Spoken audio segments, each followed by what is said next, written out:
I know that intro was very dramatic. But what can I say? I'm a Leo. Dramatic by nature, hot by default, and funny by mesotrauma. So, if you clicked on this video for the actual topic and not because you're my mom and my 2 friends that want to support me, which by the way, if you're my mom and 2 friends that want to support me, hey. But if you clicked on this video for the actual topic, I just want to say that I feel you. You're not alone, and this is actually a scary topic. So you're brave for clicking on this video and embarking on this journey. However, don't get discouraged. I have already gone through the spiral. Said spiral is actually coming to an end. It's not over yet for me. I'm almost there. I'm seeing a light at the end of the tunnel. But anyway, I have gathered some advice for you. You don't know this right now, but it's 2 a.m. It is 2 in the morning, i.e. peak demon time. And tonight we're gonna be facing our demons, and we're gonna talk about the concept of growing up and getting older, adulting, if you will. It's not really adulting, but it's just like the concept of time and how fleeting it is. Don't worry, I have some advice for you, which are words that I never thought would come out of my mouth. I do have to say that I am not wearing pants at this difficult time, so if you see a thigh, mind your business. If you're a subscriber, if you're a long time subscriber, first of all, hi, I love you. And second of all, you might notice this, which is new. I, in fact, do not know how to use it, and I hope the sound is somewhat good. I don't even know, like, should I keep it at this distance? Should I put it down? Should I put it on my phone? I don't know. For those who don't know me, hi, my name is Mattia. I'm from Italy. I'm in Italy right now, and I am about to turn 20, which means that I'm about to not be a teen anymore. So if you read the title of this video, which I assume you have, the topic of today's video is growing up as a whole. Growing up is something that we all do, at least physically. But that's enough about everyone else. This is my channel, so we're gonna talk about myself. I wanna start with the story of when I realized that I didn't have unlimited time, and when I realized that time actually passes. And I want to talk about the first time that I realized that I was actually struggling with the concept of time. It was around June of the godforsaken year. You guessed it, 2020. It was right after the first lockdown, and this was when restrictions were starting to get lifted. I had just started going out with this new friend group that had formed right after the pandemic, and I was the second oldest member of this group.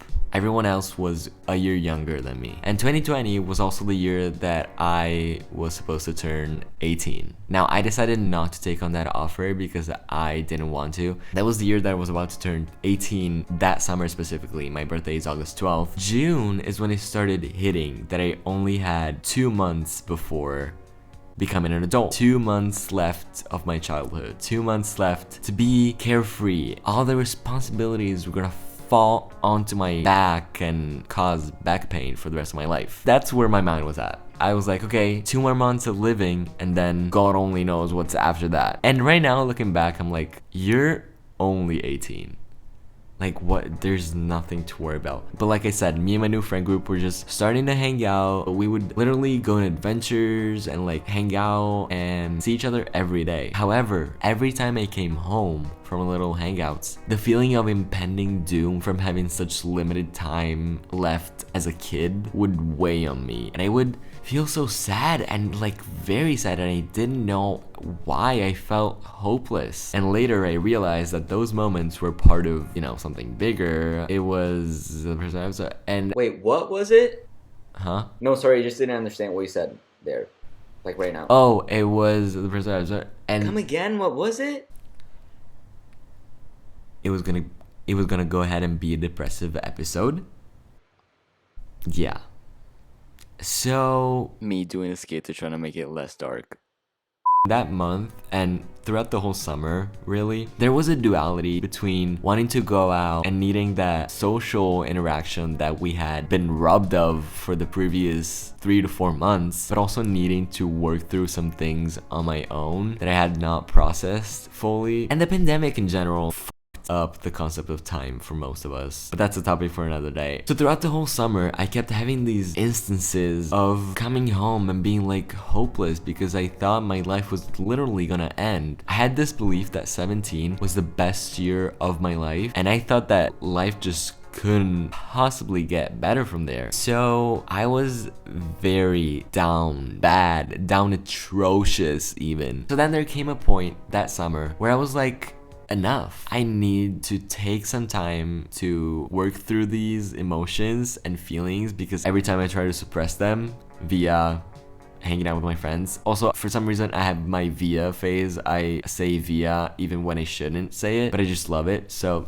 I was suppressing my feelings via hanging out with my friends, but also via distracting myself with social media, with TikTok. I do have to say, it was TikTok. I would spend time on TikTok and that would take off the thoughts, but not the feelings. I thought the world was gonna end. For some reason, I thought as soon as it turned midnight on August 12th, I was gonna be struck by lightning and my life was gonna end. I was gonna be offed via lightning.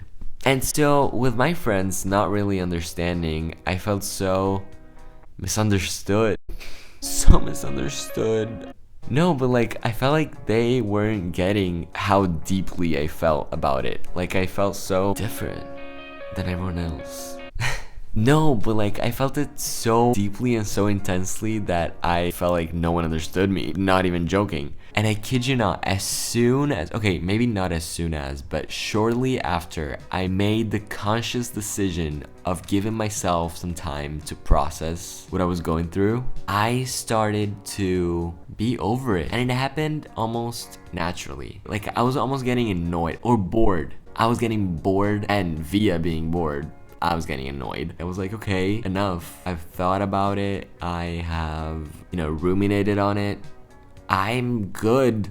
Like, I'm good. There's nothing else for me to think about, and there's nothing else for me to work through. And I had just accepted it. And so this is the first piece of advice that I have for you.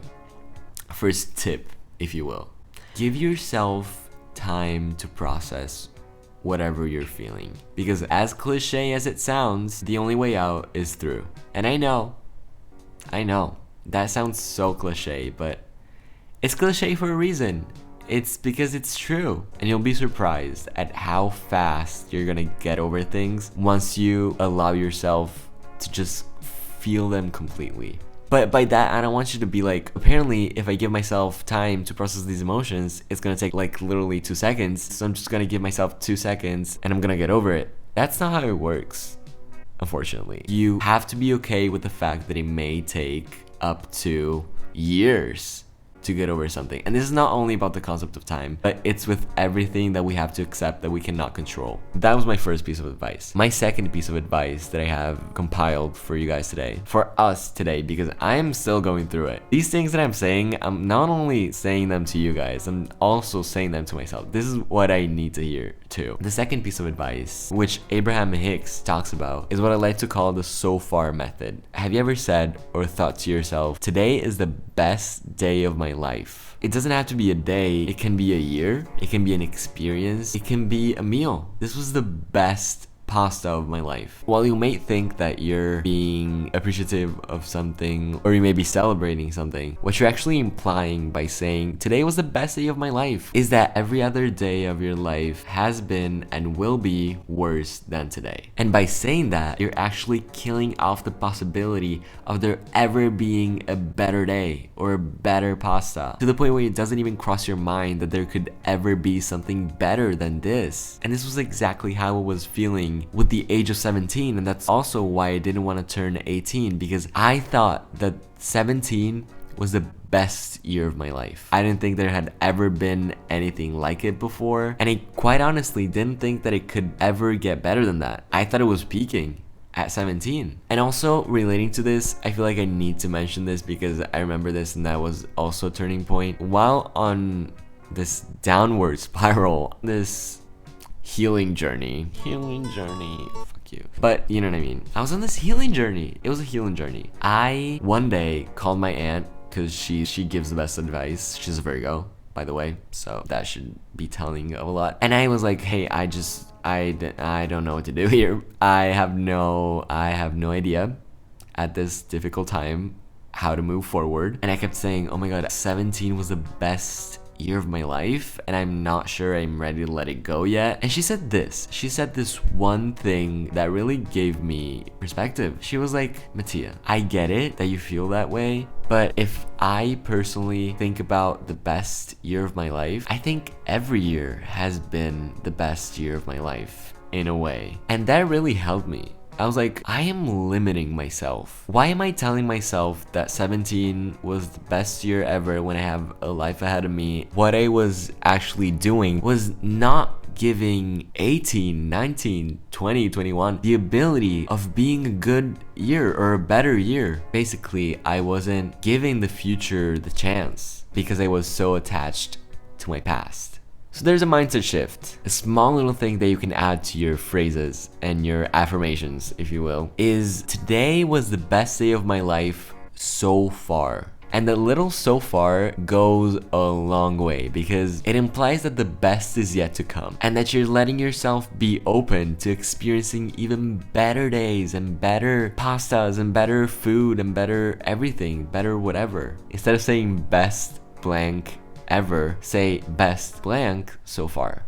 Now that I'm about to turn 20, there are some other lessons that I have learned via my spiral this week. So after doing some self-reflection, which ended up in a spiral, as we all know, as I've said a billion times already in this video. So a lesson from this week's spiral is stop thinking of a specific time in your past and wanting to go back to it and recreate it. Now, I don't know if this is a universal experience, but I have this time in my life, which for me was last year even. This time last year, I had a specific routine. I had specific things that I would do every day, every morning, such as making my coffee a certain way and making my PB&J a certain way, and that rhymed kinda. Sitting outside and eating my breakfast outside. And recently I have found myself trying to engage in the same activities to try and feel the same emotions as I was back then. However, there are two main issues with that. One is that even if you try to recreate a past memory, it'll never be the same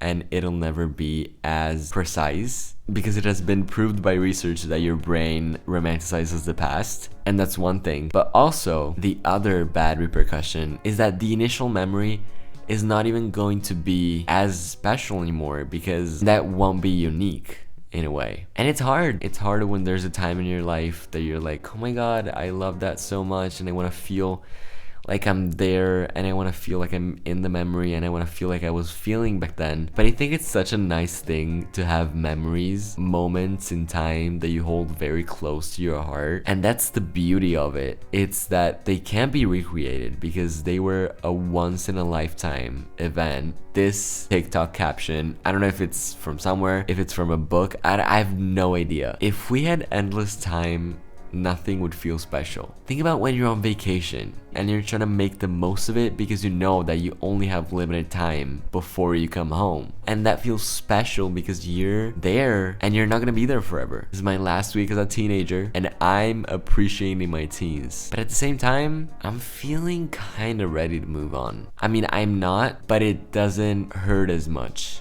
as it did a week ago before my week-long spiral. The next tip that I have is to romanticize your life and romanticize the heck out of it. Basically, what romanticizing your life is pretending your life is a movie, and that forces you to live in the present, which is what life is all about. You can't be stuck thinking about the past if you're actively trying to romanticize your life. However, don't take it to an unhealthy level because the other day I was talking to someone and they opened up to me and I was like, wow, that really humanized this character in our movie.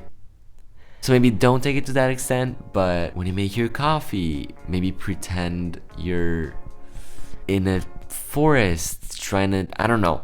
Okay, I don't know. And listen, I'm not against taking out your phone to take a video of something to romanticize it and then make a little montage of it and put music under it. That really helps romanticize something. Living in the present is truly the key to happiness. You're not gonna be 100 years old on your deathbed thinking, ugh, I wish that one time that I lived in the present, I wish I didn't. I wish I wouldn't overthinking and worrying about the future or overthinking about something I did in the past. No, instead you're gonna be like, ugh, I wish I enjoyed the present moment while I had it. So yeah, those were my tips, and I might be forgetting something, but at the same time, it's 4 a.m. at this point. I don't know what.